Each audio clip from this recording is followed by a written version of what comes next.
9 বছর সংসার করলে স্বামীর দেওয়া স্ত্রীর কাছে অনেক স্মৃতি থাকে, অনেক কিছু থাকে।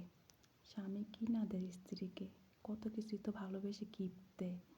সত্যি কথা বলতে কি, আমার স্বামীর মানে আমার এক্স হাজব্যান্ড, তার দেওয়া কোনো গিফট আমার কাছে নাই। সে আমাকে কখনো কোনো গিফট দেয় না ভালোবেসে। এবং কি, শুধু তার দেওয়া একটা জিনিস আমার কাছে আছে, একটা ঘড়ি। এই সেই ঘড়ি কবে দিছে, কখন দিছে জানেন? 2018 সালে আগস্ট মাসের 27 তারিখে সে বিদেশ থেকে আসছে।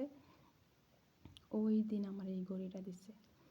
তো তাও আমার তার কাছ থেকে চাইয়া নেওয়া এই ঘড়িটা। সে বিদেশ থেকে আসার সময় আমাকে প্রশ্ন করছে, তোমার কি লাগবো, কিছু লাগবো? তো আমি বললাম যে আমার কিছুই লাগবো না, তুমি আসতেছো এটাতে তো আমি অনেক খুশি, আলহামদুলিল্লাহ। তো আমার কালো পিতলা ঘড়ি খুব পছন্দ, আমার জন্য কালো পিতলা একটা ঘড়ি আনো, আর কিচ্ছু লাগতো না। তো সে কালো পিতলা ঘড়ি ঠিকই আনছে, 2টা ঘড়ি আনছে। এই একটা কলিজা কালারের কালো পিতলা ঘড়ি, একটা 2টা।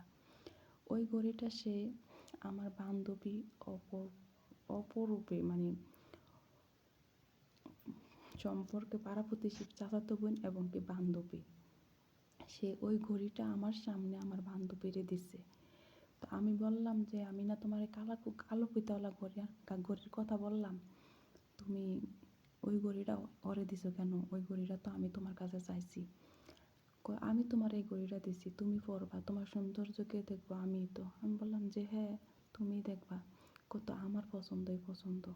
তো আমি ভাবলাম যে ঠিকই তো, আমার স্বামীর পছন্দই তো পছন্দ, সে তো আমার সৌন্দর্য দেখবো, আর কি দেখবো। তখন তার আমি জানতাম না তার প্রিয় মানুষ, তার ভালোবাসার মানুষ সে, বুঝছেন?